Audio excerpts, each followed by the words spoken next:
Welcome to our interview series on Technology Impact Assessment, otherwise known as TIA. My name is Katina Michael. I'm a visiting scientist at Arizona State University and also a fellow at the Social Cyber Institute here in Australia. This interview is part of the Australia-India Joint Impact Assessment of Critical Technologies for Peace and Stability project, funded by the Department of Foreign Affairs and Trade and also our Indian counterpart, and it's been ongoing since November 2024 and will reach its conclusion in November 2025. In this series, we are focusing on technology impact assessment for peace and stability, and it gives me great pleasure to introduce Reena Dayal, who is the founder and CEO of KETSI. And KETSI is about enabling the quantum ecosystem in India, driving international collaboration, advisors to many boards and different types of CEOs, CIOs, CFOs, and so forth, innovation management, economy and society, and even mental health advocacy and mindfulness. And I find that fascinating, Reena. In the end of the bio, I've seen quite a few of these now, but there's something unique you're offering there about mindfulness in connection to quantum and the ecosystem at large. So welcome. Yeah, so thank you very much for inviting me, Katina. And just as a clarifying point, I'm interested in mindfulness and women in engineering and so on. Ketsi, it's not directly related to Ketsi as such. That's more a representation of other things that I do beyond Ketsi. Well, that's fantastic because I have been interviewing people who have talked about the empowerment of the human values they espouse within a legal disciplinary framework. And they tell me how important it is to have these values embedded in their practice. So, to have a mindfulness expert and practitioner working in the quantum space where there's lots of stakeholders that you're identifying in the ecosystem is very special, Reena. And I know that they're separate, but I think it's a very special quality about Ketsi that the CEO has this additional layer of disciplinarity. So maybe that's a good segue to begin. What disciplines have you studied, and how do you see yourself in a disciplinary context? So I am by education, I'm an electronics engineer. I have around 32 years of experience in the industry, working mostly in the beginning of my career with large organizations for a fair part of my career.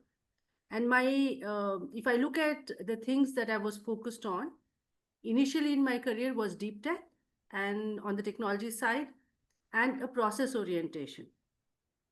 So which I continued actually for a long time. So all these standards like the ISO standards, processes within organizations, this is something that I was doing parallelly along with the focus on networking protocols, operating systems and stuff like that, which was kind of unique. After a while, you had to can't be on two boats at the same time. So I obviously shifted to technology.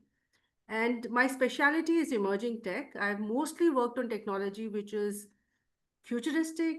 Started working on it at a time where very few people were looking at it. And this was true for storage networking earlier in the early 2000s, and then, of course, quantum right now, and many other technologies that have been associated with.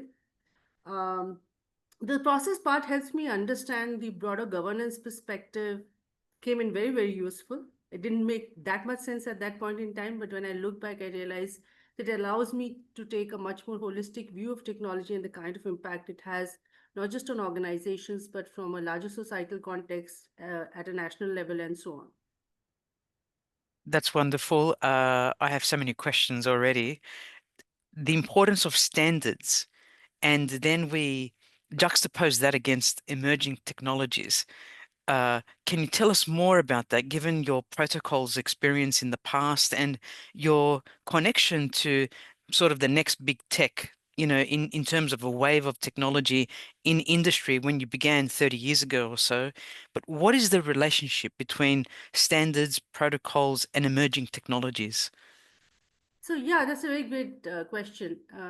When we look at emerging technologies, and there are technologies which require interoperability by default. So when we look at networking protocols, for example, so those kind of technologies, the standardization process is sort of organically starts almost at the same time as the technology is developing, right? And that's a good space to be in, because that means that interoperability is getting a focus right from the beginning. And that's important because it ensures that technology is reaching a larger set of people. So these are one kind of standards. Then the other kind of standards are which are related to, let's say, a technology that is building up, it's emerging tech, and we are still figuring out how, and how many ways are we going to use the technology, and what are we going to use it for, how is it going to manifest in the nature of the products and the nature of the interactions that these products are going to have with the existing systems and so on. But the moment that that process starts becoming clear, at that point in time there is a need again to look at standardization. And standardization could be from multiple perspectives. One is to make sure that the technology is being used for the right reasons in the right way. It could be for the purposes of interoperability so that systems can talk to each other. So a lot of device management systems, where multiple devices need to talk to each other, those kind of standards, again, they become easier to be adopted by the industry, and they sort of take off when the technology is somewhere a little bit matured, but maybe not, there are still new things happening in that space. Then there are other standards which come in because stakeholders are concerned. They want something to happen in a certain way, and there may not be existing market forces driving that standardization, but they are still important. So, for example, any standards which are related to topics on how technology impacts society. So, for example, standards around usability of technology, standards for making technology aware to different kinds of people, right? People who have vision loss, hearing loss, and stuff like that. So those kind of standards were not originally there, right? And the market did not see those as and the product companies initially did not see that as a market opportunity, incorrectly so. But then those kind of standards come in because of a concern around inclusivity, a concern around involving a larger set of people, of leveraging the potential, and so on. And very often, governments and regulatory bodies get involved in it, and mandation happens, and things move forward faster because of that.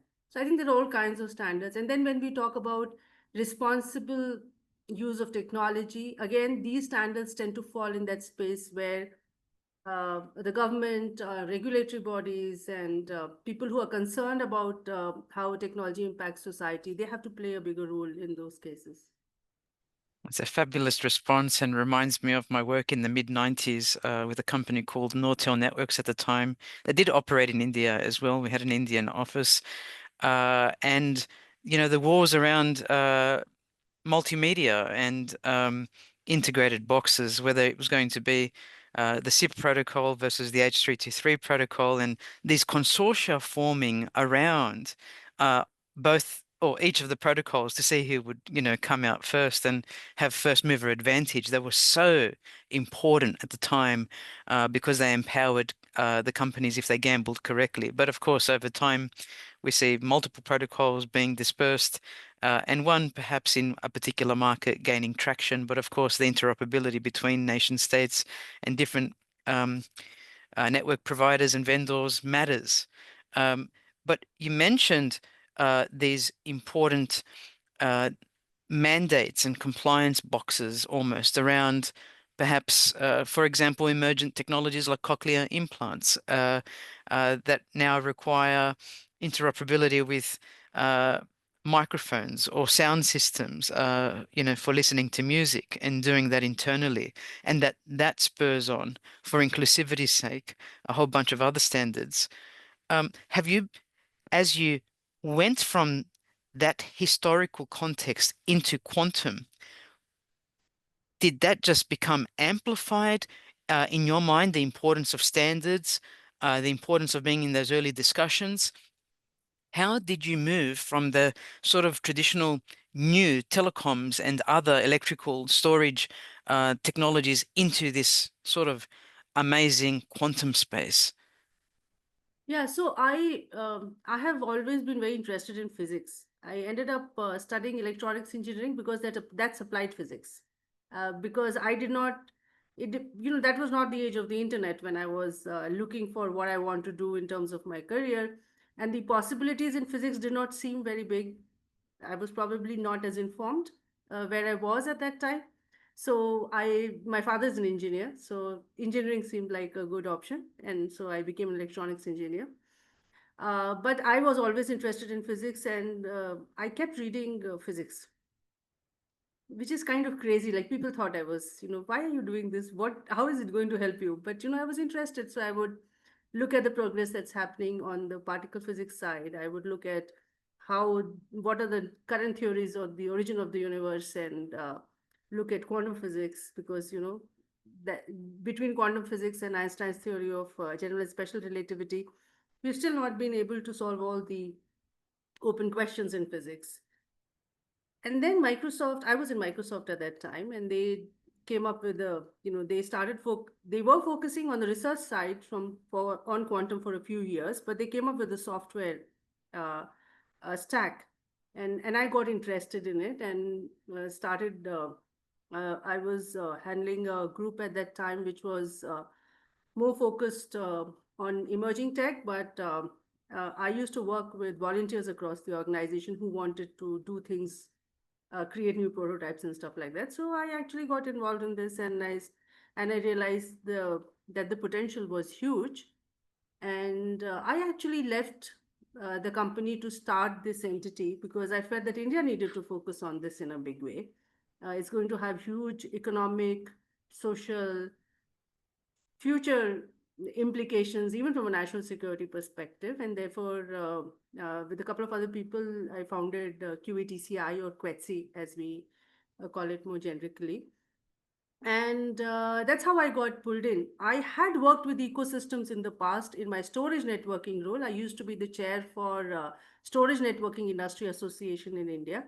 And I did do a few things which were very useful in building the storage ecosystem in India. And so I had a good handle on how ecosystems work. I also, in the interim, went to Oxford on a fellowship, which was a fellowship on science, technology, and policy. So the gap that I had in understanding the roles that government play in this was filled in that process. So when it was time for me to look at quantum, I felt I had all the necessary qualifications to some extent to be able to start the process at least. And that's how I ended up being in quantum. When I informed people in the government, various departments, and some of the industry stakeholders, and said, this is what I'm doing, everybody was very encouraging because nobody was doing anything. So they were like, oh, this is fantastic. And there was a lot of support. And here we are, 4 years since that. I think it's worth celebrating every year, every day. So KETSI stands for Quantum Ecosystems Technology Council of India. And for those viewers who are listening who don't know anything about ecosystems, give us a brief understanding. What is an ecosystem and who are the stakeholders within that ecosystem in terms of quantum? Sure. So when we look at any technology, right, and for any technology to evolve, you have to look at what are the various aspects that are necessary for the technology to evolve. And when you say what are the various aspects, let's say you want that there should be sufficient research happening in that space, only then you can talk about products, right? So, and then you need people who can work on those products. So skills become a part of that, right? You need skilled labor.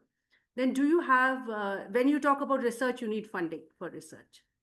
Then if you want companies to be working on this, there has to be a market out there.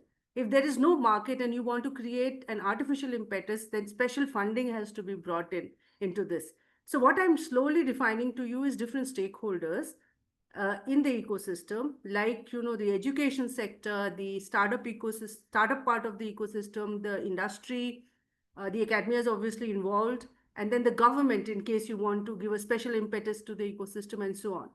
Now, when you look at these various stakeholders, you also look at these different parts of the ecosystem, like the education, the research, the skill building, the market opportunity, the capital infusement. Where is the capital going to come from?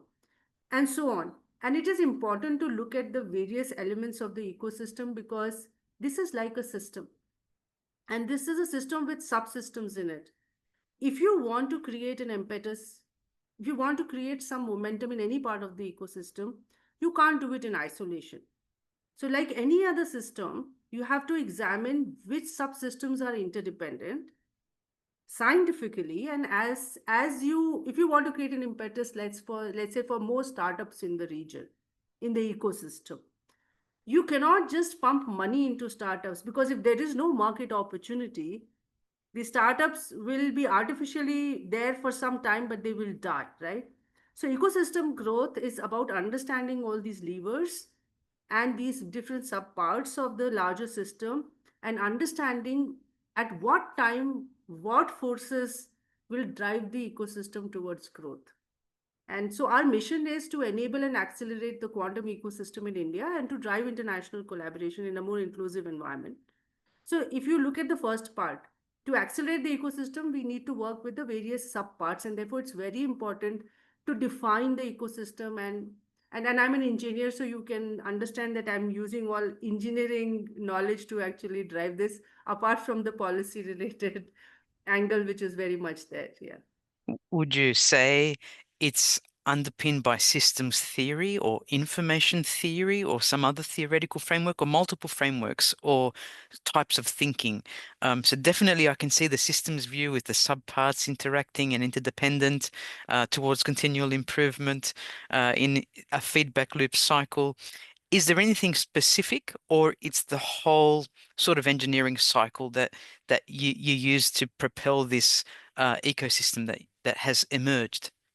So we are using systems thinking in a very big way. We are very clear that we don't make policy recommendations, or we do any interventions in the ecosystem just on one part. We look at the bigger picture, and that is definitely driven by the systems thinking approach, which originally has come from my networking background, because Yes, you look at networking systems very differently, right? And you look at state machine modeling and stuff like that, right? When you work yes. on that.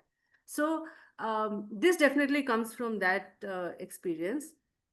The other part which we are doing is we are not making any policy recommendations which are just based on expert inputs, because expert inputs at some level, they are opinions as well, right? So it's Hmm. opinions, and of course these are very informed opinions and they're very important. But what we also do is that in order to make those policy recommendations, if we gather data, so evidence-based insights. Now, what happens in a very new ecosystem where you don't have evidence? For example, when we had only two startups in India, and we were saying, we need to create a more conducive environment for more startups.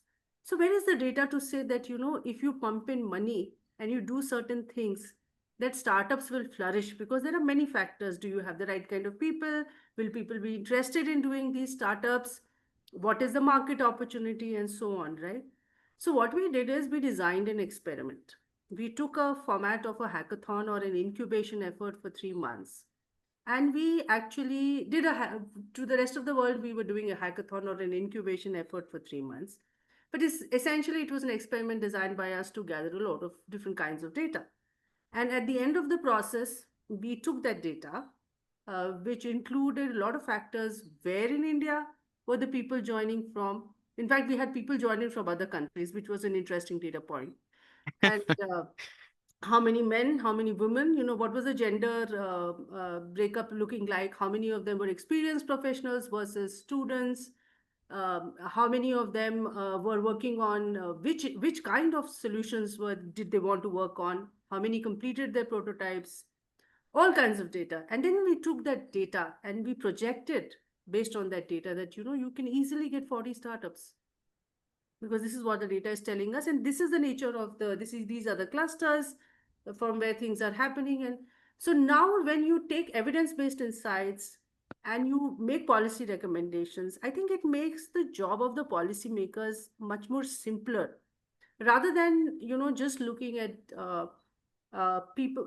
Of course, it's important that when you don't have data, you get the experts to weigh in, and we did get the experts to weigh in as well, and that data went alongside this other data. But I think this aspect of doing this more experimentally and keeping it scientific is also coming from my background from being an engineer and actually working working technically, so to say, a big part of my life. Yeah. Yes, I do remember presenting to customers, operators, and other service providers, and uh, I was just telling somebody over the weekend actually.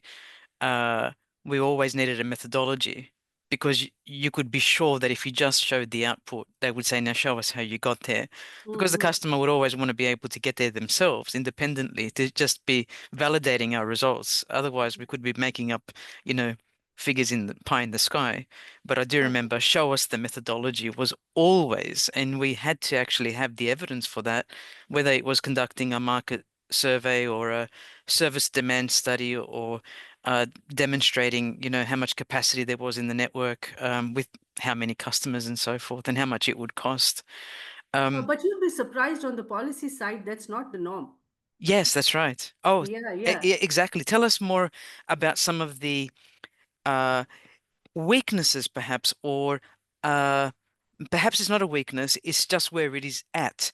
But what was after coming out of an evidence-based engineering background and frameworks, when you came into influencing policy, and I guess the main client there was government, both at the provincial and federal level, what did you come up against and what did you observe?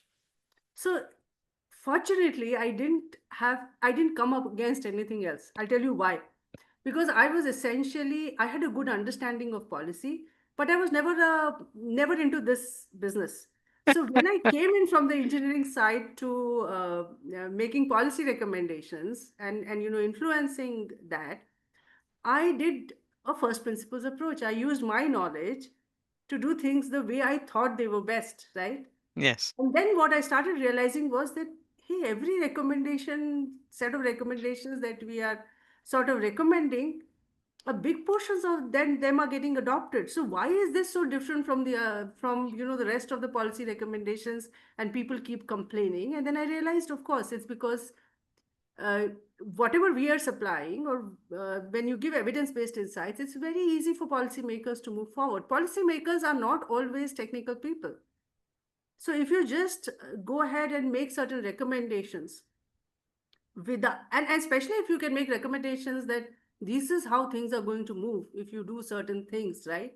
And backed by data, then it becomes simpler, right? So I think that is the advantage that I had. And I think which is why I feel that there should be more people jumping into policy who come from different backgrounds and who are concerned about the how to change the world. If you want to make changes in the technology ecosystem or even in other parts of governance and things like that, you have to bring your own individual skills. Who knows what kind of innovation you would do when you come here, right? that's a wonderful piece of advice for people who may be afraid. I mean, often I'm an editor-in-chief of a journal titled the IEEE Transactions on Technology and Society, and there are all these technologists that submit papers that implicitly provide evidence that a particular technology or context application will change things socially, but they don't talk about the social side. And then I just write back to them, what's stopping you from writing about this? We can't publish half a paper. Where's the other half of the paper? Oh, but we're not social scientists. But you don't have to be. Yes, you have to have read something, you need to have had exposure, or grab somebody from that space and work with them in an interdisciplinary fashion. But often they don't want to have a go because they think it's outside their core competency. But I think that's sound advice. The other thing, constantly, as being a member of an NGO for so many years, since 2008, I can see there are many policy people that don't have any technical background. And so Mm-hmm. they see a term like quantum and just don't know what to do with it. Or they see a term like uh, mobile health application. They don't know what to do with it. They actually fear innovation as impacting policy in the wrong way. But that's because they're not informed. And that's a question I've asked some of our other colleagues who have been interviewed.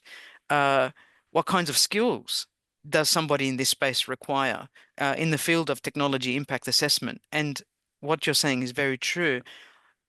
Interdisciplinary from diverse backgrounds, I think will give us sound evidence even if it's of a different type. Some of it will be qualitative, some of it will be quantitative, some of it will be experimental, quasi-experimental. But I think this is beautiful advice that you're providing. Now, on this, I can guess your answer, but I want to hear it from you. Well, how does technology impact assessment relate to your work in quantum, if at all? Um, it does. So right now we have just kicked off a project on responsible quantum, right? And which is about looking at quantum from the perspective of um, how does this technology get used responsibly? And this is true for any technology. There are all kinds of uses for a technology. It can be used in many ways. So, what are the responsible ways of using it?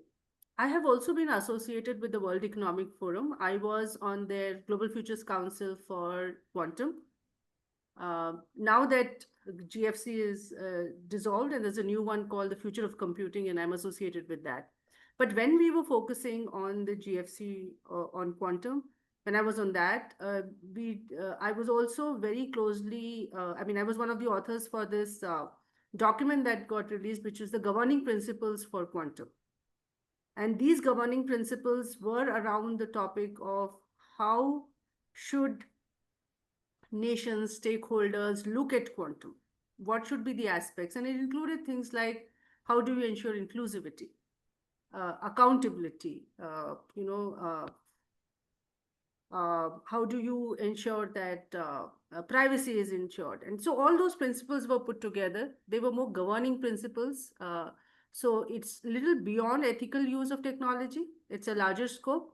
But I think some very good principles were put forward. And then, so this is how I'm related to this topic of impact assessment. I also believe, I had started working personally, not with respect to quantum as such, a little while ago on the topic of impact of technology on society and look at the multiple levers that are there. And I actually did a course on computational social science online, University Hmm. of California, to sort of find a more scientific ways of doing that. That's something which I have still not applied to quantum, but it's very early stages in quantum, by the way. There is a lot of new development happening on a very regular basis at a very fast pace. So just keeping abreast of what's the new developments right now, what are the kind of products that are coming up, what does this mean, and also the fact, there's another topic which is very closely linked to the technology impact assessment, is the role that quantum plays in challenging the current cybersecurity systems around the world. The quantum security paradigm, which is that the moment you have a reasonably powerful quantum computer, it will be able to break RSA 2048 in short enough periods of time for it to become a threat for all the cybersecurity systems, since most of them use RSA 2048, and they also use elliptic curve algorithms and stuff like that. And all of them have been proven to be breakable by quantum systems. And NIST in the US has come up with some new recommendations on which are on the way to become standards, right? So I think there is this big impact already which we are foreseeing in the area of cybersecurity, and there is a lot that needs to be done in this space by the world, by different countries, and the process has just started to start moving systems to quantum secure systems, right? So I think that's a big journey that the quantum ecosystem has to undertake across the world, and in India to us, for us, yeah. I can imagine the pace of learning, constantly reading. It is exciting. Um, but when people hear the term emerging technology, sometimes, for example, in the role of biometrics, it's still an emerging technology, after decades and decades of it being released. Um, Quantum is different. Um, if you ask a member of society, what's quantum? Where can it be applied? What kinds of responses do you get at this point? If I talk to people in society, most of them will not know. That's the reality. Do you think a function of technology impact assessment may well be to support general education or the raising of awareness of an emerging technology, a true emerging technology, I would say, as in the context of quantum.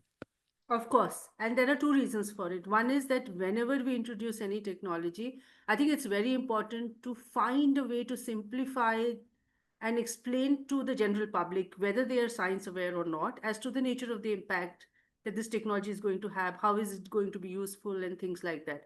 This is something where we are lacking in a big way for every technology. I think it just so happens that people start, like look at how mobile phones have percolated across the world, especially in India now.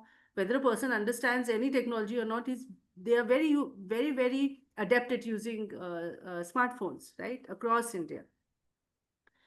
And then so I think sometimes technology usage and the kind of products you create paves that gap. But there is, but at the same time, for an emerging technology, it is important to explain this to people. So that is one. The second thing is, for an emerging technology like quantum, as you try to build the workforce for the future and you try to get more skilled people, you want the best people who are best suited for this to be studying in this space. And for that, there's a lot of awareness that needs to be driven, because people do not unfortunately, people still do not know when they pick up their careers that this could be a good option for them, and this is something that is going to be having a lot of jobs in the future. Already there are jobs in quantum all around, but this is going to increase exponentially as we move forward. So I think that's the space where, of course, think tanks like ours get more involved, and that is the space where awareness is important.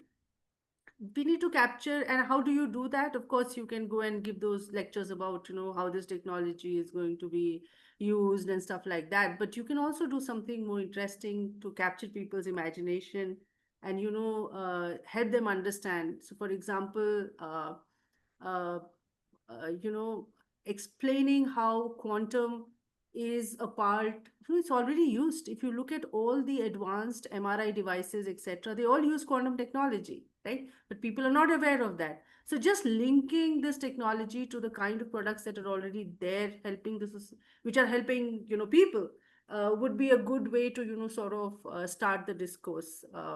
This is something where we want to do a lot more. There's very little happening in this space, by the way, across the world. Great advice. I have a question related to women and quantum in a moment, but the first question I wanted to ask as a response to these wonderful ideas is quantum as a critical emerging technology a bit like AI? Is it a suite of technologies? Uh, is it a technology and many different application areas? How would you describe quantum to an everyday person? And the example you gave of the MRI machine, for instance, is a wonderful example that's tangible for people to comprehend in the imaging part. But is it a suite of technologies? And we mentioned national security and cybersecurity before. What else, Reena? Where is quantum going to have its major application? Oh, so this is a fantastic question and a very complex one to answer, but it needs to be answered. So I think quantum is a branch of science, which is quantum science, quantum physics, which results in a suite of technologies. And each of these technologies is results in a suite of different kinds of products. And the kind of impact that this technology is going to have is going to be all encompassing. So let me explain that by saying that today, every single device that we work with, whether it is a small IoT device or we're talking about a large high performance computing supercomputer, or we talk about the mobile in our hands, they're all based on similar semiconductor technology, the kind of standards that we've been using for some time. Now, quantum technology, and this is all based on classical physics and an understanding of what happens at the atomic level and stuff like that. Now we're talking about quantum physics, which is the science of the minuscule, right? What happens at where we are talking about fundamental particles, uh, and when we are looking at how light behaves. So there is this concept of dual nature of particle versus wave, and both kind of behaviors. And then at when we talk about quantum particles at quantum distances, there is this whole concept of new kind of behavior like superposition, entanglement. And so when we talk about a technology that leverages the features of this science, we are able to envisage a new kind of computing device which can do things, which can solve certain problems which cannot be solved by classical computers. So there's certain complexity of problems which cannot be solved by classical computers, but they can be solved by quantum computers. For another class of problems which can be solved by classical computers but take a huge amount of resources, effort, time, they can be solved much faster on quantum computers. And then they continue to be problems which are solved very well by classical computers, and you don't need to bring in quantum computers.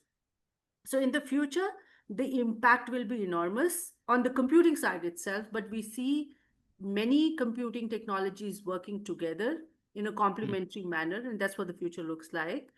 But this is not the only application. We have a lot of research, products, development happening on quantum communications. So new kind of communication technologies emerging out of quantum science. Then also different kinds of sensor devices which are emerging out of quantum science. There is also a huge amount of research which is happening around materials. This is now a two-way thing. What kind of materials can propel quantum technology forward? That is one kind of research. And the other is using quantum chemistry. Can we discover new materials? Right? And it is Mhm. very interesting that you brought up the AI example, because there is a lot of work happening today on integrating AI systems with quantum so that AI can be more efficient. And we know that today's AI systems are very power hungry. So, how do you reduce in the interim period and maybe even for the long term? How can you make AI and quantum work together better? Right? I think those are also very exciting areas. A lot of companies that are focusing on both of this, and a lot of research happening in this space as well. Yes, I imagine as well the potential uh, for different types of chips, not even called chips, perhaps called something else, given the material will be different and perhaps how it works will be different, and perhaps even neuroscience fusing with quantum and AI uh, in a convergent space. And I find these converging spaces, you called just quantum itself, promoting entanglement as an underlying principle within quantum. But as we converge different technologies and different approaches from different disciplines together, we get this different kind of thing. And when we do technology impact assessments, now we're wondering, what are we really assessing? So if you say quantum, okay, but in what space? Or if we say quantum and AI, what is it exactly that we're talking about in quantum and AI? Because AI is a suite of technologies, it's not a technology per se. And much of the time, we're talking about data, different forms of data, and how it's stored and manipulated, and then what kinds of outputs. And you talk about speed and time and problems that we couldn't solve before. And this is just mind-blowing, to be honest. If we go down this path, and I have read over many years different kinds of stories about time and quantum and what that will do to time itself, as fascinating given how light travels and other things. But something that's coming out continuously from listening to you is the importance of continual education. Uh, for leaders in this space, and looking at it from different disciplines, it's marvelous to see you are fearless, Reena. Whether it's to do a course at Oxford or to do a course in California at a university there or something like this, you're constantly pushing yourself from the viewpoint that you hold. Um, and I want to go into the space of India's progress there with respect to women. How is it we could empower more women and others to enter the landscape in India of quantum? What mechanisms could we use to bring more women into this space? Sure. So I think when I look at STEM in general, uh, science, technology, engineering, mathematics, I think the problem that India has is a different one from the one the West has, the traditionally defined West, right? I mean, even probably Australia is part of that. Um, uh, and what that means is that STEM education in India is uh, it's not as if less people take STEM education in India and you have to push more people to take STEM education. No, You have to understand the Indian society. In the Indian society, the parents continue to play a big role in deciding the career of, and they have a huge amount of influence on the career of the student when they are at this decision point. And they invariably push their kids towards STEM. If the child has any potential for STEM, they will get pushed into STEM. That is for sure. This is amongst the educated. Even Yes. for people who are not educated, come from remote areas, what they have seen historically is because of the IT revolution that happened in India, they've seen historically that, if somebody from another family who's not really well off, not doing well, and the kid got into IT, and suddenly their lives have changed. So you can see a lot of aspiring students from all the remotest parts of India aspiring to be in STEM. The challenge with quantum is that, first of all, parents are not aware about it. So I've Mm-hmm. had situations where somebody I know, they come to me and say, I want my son to do computer science, and I don't know why he keeps insisting he wants to do engineering physics, not even quantum. And I'm like, he knows what's going to happen. You need to listen to him, right? Because the future is changing. A lot more technologies coming in. Engineering physics has a much brighter future because you get to understand the physics behind the hardware and the systems. So in my opinion, that has a much better future than computer science in isolation, right? And this is not a very popular viewpoint, by the way. But then this sort of opened up the question in my mind that people need to be made more aware about the impact of these technologies which are not well known, and quantum is even less understood, right? The other challenge is so now it comes to women. So what I've been noticing is that there is less competition in this space right now, Mm. and the women are actually lapping it up. So Yes. they're looking at it and they're saying, this is a hard space. This is a hard space, a difficult space, but I can establish my brand in this. So a lot of women are getting into this space, and that's good. The challenge we have is to make sure that this momentum continues when this initial phenomena starts fading out and there is competition, because quantum jobs are very highly paid, and it is a good career to get into and things like that, right? So we need to make sure that we find ways to encourage women to continue to be in this space. Uh, but I see a lot of women scientists around me in India, a lot of women in the industry who are focusing on this. In fact, right now, 50% of the people I interact with are women. So that's a very good situation to be in the quantum ecosystem. But I hope we can continue this. Yeah. Yeah, I was in Kerala in 2015 for an IEEE conference. It was a symposium on technology and society, and definitely more women electrical engineers in the audience who had graduated than men. Uh, and the emphasis from some of the engineering women who are now near retirement or have retired within IEEE as fellows is to keep women in the industry. And so they have conferences, newly established conferences now targeting women in India called the Returning Mothers Conference, or Hmm. these kinds of conferences that propel that you can have a career and have kids also, if that's what you choose to do. But it's fascinating to see the growth and the vibe. And so I love going to Indian conferences in engineering space because there are so many women there. In fact, I do feel they outnumber the men on occasion, especially in particular fields of engineering. So it's very encouraging to hear this. Um, Tell me now, India and Australia, how is quantum working? Are there relationships that are being built jointly, comparatively? Are there things happening together in professionals and the two separate ecosystems? Let's call it the Australian quantum ecosystem and the Indian quantum ecosystem. Are there things happening together? Yeah, sure. Before I go to that, I wanted to mention that I'm also associated with IEEE, and that I'm actually a senior member of IEEE, Yes. also a member of Computer Society, and I'm on the steering committee for the Quantum Initiative as well. So this helps me stay closer to the technology and the science, while the WF thing is more helps me stay connected with the business world and what's happening from a governance perspective across the world. And I continue to stay connected with both because of this reason. It's And wonderful, Reena. That's wonderful.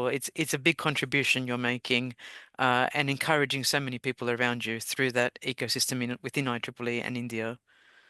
thank you. I also wanted to close the topic on the other side. I think when you had asked me the question on national security and cybersecurity, I think when I talked about the various usages of quantum, quantum is a dual purpose technology. It has a lot of applications for defense. And hence, there is this whole geopolitical angle also that comes into the picture of, you know, that, when some nation state gets access to relatively advanced technology, are they going to keep it to themselves, or are they going to share with the rest of the world? Are export controls going to come in? We've already seen export controls come into picture for very specific regions by specific countries. And we want to make sure that at least in the larger scope of things, there continues to be collaboration and efforts to work together on these technologies. And inclusivity is kept in mind so that we also work with those regions which may be quite far behind in terms of adoption of these technologies. A lot of regions in Africa and maybe some parts of Latin America, and also some countries in APAC, and so on and so forth. How do we make sure that from a larger usage of quantum, from getting the workforce not just restricted from certain countries, but giving opportunities to people across the world? How do we enable that? And that becomes important because quantum is a complex topic. Policymakers and people who are involved in geopolitics may all not be very aware of the nuances of the differences between uh, uh, what part of the technology is likely to be weaponized versus technology that is, more general purpose and can be useful to everyone. I think so.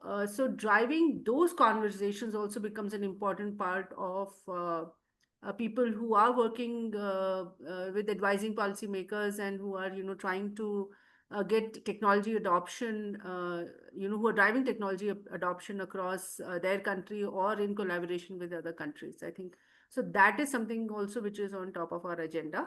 We were discussing the potential for joint uh, sort of technology impact assessment between nation states, so Australia and India in the case of our grant, Right, and whether right. you're reaching out across the shores to commensurate councils that might exist, and does any relationship exist, or these are still in the early stages of formation?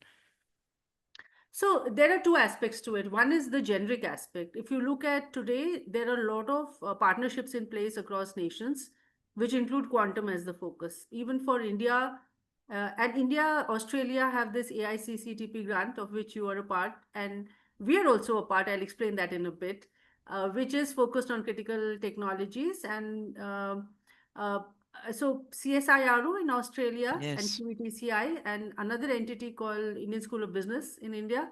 Three of us have got a grant actually, which is for a project on framework for responsible quantum in the APAC region. And that's something which is just kicking off in July this year till June next year, right? So I think that's the project that we are working on. In the interim period, we've seen a lot of visits from both sides of stakeholders from Australia to India, and we've interacted with a lot of them. And vice versa, a lot of our startups and stakeholders from India have also gone to Australia. And so there is a fair amount of understanding of each other's ecosystems, I would say. Yes. And as an entity which is focused on ecosystem, we are also driving some of that awareness for our stakeholders for others ecosystems, including the Australian ecosystem. So pretty much, uh, and there are quite a few projects that I'm aware of which are, which have happened in other emerging technologies in a big way, so that the base of interaction is already set. Sometimes that doesn't exist between nations. So I think in the case of Australia, India, we have a very well established mechanism. uh, we know how to work together. A lot of projects have happened in the past, and now they are happening in quantum. There were projects last year and last to last year where University of Sydney and a think tank in India were involved, right? So I think those were also focused on quantum, and I know about them because I was brought in as a reviewer for some of the artifacts and stuff like that. So I think there's a lot happening and a lot more can happen. That's how I would put the Australia India thing. From a QATCI perspective, from a QETSI perspective, we just recently launched a report which maps the quantum ecosystems for Netherlands and India and identifies opportunities for collaboration. This was done in partnership with the Netherlands Embassy, right? So this is a freely available, publicly available report on our website. So we do stuff like that as well. And this started off because in December 2023, we did a mapping of the Indian ecosystem. And again, when we started to look at how do you map an ecosystem, going back to the original question that you had, Yes. what is an ecosystem? We realized that, for a nascent and evolving ecosystem, you can't use existing supply chain formats to map, and I'll tell you why. So, you brought up the topic of different technologies that people may be using to work on computing, right? And that's very true. Today, there are at least 10 to 12, if not more, different approaches to devise a computing device that people are working on. And the supply chains for each of these computing device are going to be slightly different, and in some cases, radically different. Now, Hmm. we foresee that in the next few years, some of these technologies will, sort of shoot ahead of the others, just like it happens for any evolving area. And therefore, it is very difficult to predict today as to what the supply chains of the future of quantum computing are going to look like, because there may be some breakthroughs in some areas which we are not foreseeing right now. So if I map a quantum ecosystem using a supply chain approach today, it's going to be a very short-lived mapping, right? Yes. So what we did was we took up the concept of value chains, Hmm. and we did a framework which defines the quantum value chain. And the moment we did this, it rewarded us by throwing up certain things which became very obvious about the role of allied sectors. And if you want to now make interventions in the ecosystem, you have to look at how you can create acceleration by leveraging some of the allied sectors. So, for example, semiconductors, nanotechnology, photonics ecosystems, all of them, if they are pre existing in some form on an electronic component manufacturing ecosystem, all of these play a very strong role in defining the quantum ecosystem. There's a fair amount of overlap. And then on the other side, space technology has a very strong overlap with quantum because there are multiple applications from quantum which enable and propel space technology. So if we don't understand all of this mapping, if you just do supply chain mapping, you would miss this. So we created this framework, and this sort of became the basis for our interactions for bilateral, collaboration with other countries, because we use that mapping in the Netherlands also. And incidentally, WEF, in one of their reports, they called this, because this was a new framework, we didn't realize it was so new, but then WF called it best practice for nations to follow, right? And again, this comes from the engineering thinking. We were, sort of first principles approach. Okay, how do you map an ecosystem and how do you make it useful? Because ecosystem mapping is not just for mapping. I'm going to be able to answer the question. I should be able to answer the question. Okay, if I want to now accelerate a portion of the ecosystem, does it give me enough inputs? Does this mapping give me enough inputs? And if it doesn't, then there's something missing, right? So all of those approaches really helped in getting there as well. And so fair amount of collaboration seems to be happening with entities across the world. But I think for India, in some areas, we are collaborating more with some countries, and other places we're just beginning to have the conversation. And please do understand that my viewpoint is not the government's viewpoint. I'm taking a Yes. viewpoint from a private, independent, not-for-profit entity which has been doing these interactions, right? So yeah. Well, I think you're the first practitioner to ever mention to me value chain analysis. It's something I adopted in research and in my classes around 2003-4, when I sort of was in the beginning of my teaching career, having been influenced by a book by Pavalian, I think it was at the time, from Anderson Consulting, talking about emergent value chains in the mobile space. Okay. And we began to study location-based services with some of my students, Dr. Anna Saludat and Dr. Roba Abbas, and we use this value chain approach. And later I came across additional guides, which, again, in contrast, talked about the difference between supply chains and value chains, and then added a third layer, something called care chains.